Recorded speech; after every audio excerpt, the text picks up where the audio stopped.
Assalamu alaikum, my very dear students of grade 1. I hope you all are fine.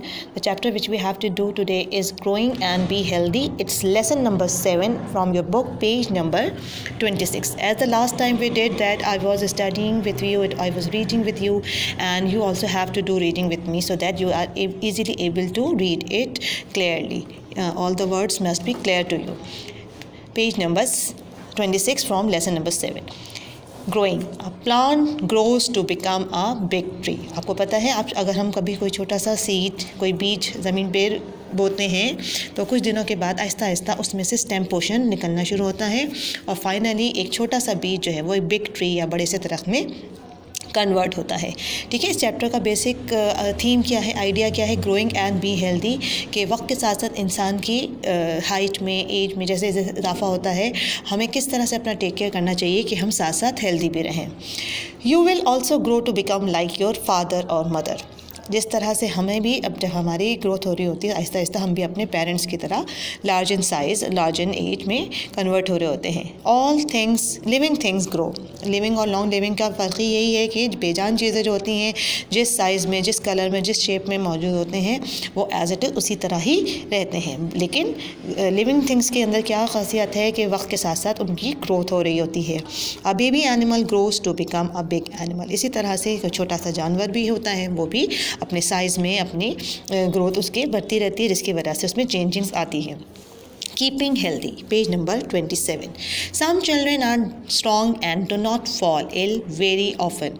अच्छा, ये भी आपने ज़रूर गौर किया होगा कि कुछ बच्चे जो हैं वो अगर कमज़ोर होते हैं तो जल्दी जल्दी बीमार हो जाते हैं, लेकिन जो बच्चे माशाल्लाह ताकतवर होते हैं, हेल्दी होते हैं, वो कम बीमार पड़ते हैं, इसलिए कि वो हेल्दी रहते हैं। कुछ बच्चे बहुत कमज़ोर होते हैं, जैसे some children are weak, they fall ill very often, they are not very healthy. To be healthy and to grow well, our body needs certain things. अच्छा, जो बच्चे कमज़ोर होते हैं वो बहुत जल्दी जल्दी बीमार होते रहते हैं, और जो बच्चे ताकतवर होते हैं, तंदुरुस्त तवाना होते हैं, उनकी ग्रोथ भी प्रॉपर होती है और वो बीमार नहीं पड़ते जल्दी।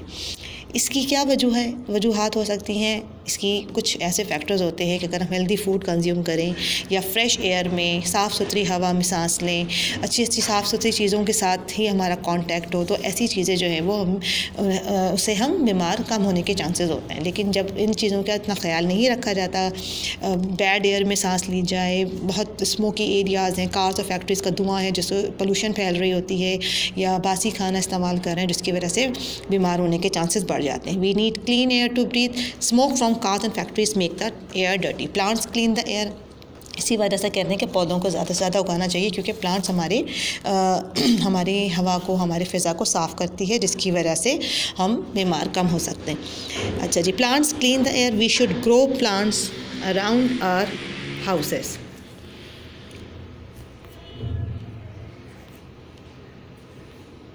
ठीक है, we should grow plants around our houses का क्या मतलब हुआ कि हमें ज़्यादा से ज़्यादा दरख्त अपने इर्द गिर्द ग्रो करने चाहिए, ताकि फ़िज़ा साफ़ रहे, हवा साफ़ रहे और बीमारी के चांसेस कम हो जाए। We need clean water to drink, we need fresh and green food. इसी तरह से पानी भी साफ़ सुथरा उबाल कर पीना चाहिए, फ्रेश और साफ़ सुथरा खाना ही कंज्यूम करना चाहिए। जिस खाने पे मक्खियाँ बैठी हों या जिसमें डस्ट आ गई हो और दूसरे जरासीम हो, वो खाने को बिल्कुल इस्तेमाल नहीं करना चाहिए, क्योंकि गंदा खाना भी इंसान को बीमार कर सकता है और गंदा पानी भी हमारी सेहत के लिए बहुत ख़तरनाक हो सकता है। Now page number 28.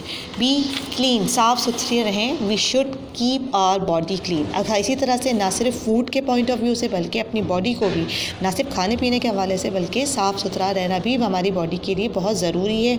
और dirty body can never be healthy. अगर हम अपनी हाइजीन का प्रॉपर ख्याल नहीं रखेंगे तो उससे भी बीमारियाँ बहुत हो सकती हैं। इसके साथ साथ हमारी बॉडी को स्विमिंग या एक्सरसाइज, गेम्स, स्पोर्ट्स वगैरह के अंदर एक्टिविटीज़ की भी बहुत ज़रूरत होती है, क्योंकि हेल्दी बॉडी एक हेल्दी माइंड रखती है। When our body is tired it needs rest. लेकिन साथ साथ जब हमारी बॉडी बहुत थक जाती है तो उसके लिए फिर हमें रेस्ट की भी ज़रूरत होती है। और सबसे बेस्ट जो हमारी एक रेस्ट की पोजीशन है वो है हमारी नींद। ठीक है। नैप लेना बहुत ज़रूरी होती है, और जो बिल्कुल सफिशेंट नींद हो तो हमारी बॉडी को भी एक एक्टिव रोल प्ले करने में हेल्प मिलती है। Going to bed early and getting up early is good for our health. जैसे हमेशा से कहते आ रहे हैं कि सुबह जल्दी उठना और रात को जल्दी सोना हमारी बॉडी के लिए बेस्ट एक बहुत बड़ी नेमत है, ठीक है। उसको कदर करनी चाहिए और ये हमारी बॉडी के लिए बहुत ज़रूरी भी है, ठीक है। ये भी बहुत आसान और इंटरेस्टिंग सा चैप्टर था। अगर इसके अलावा भी कोई चीज़ अगर मुश्किल लग रही है तो आप पूछ सकते हैं। Okay students, take care of yourself. अल्लाह हाफ़िज़।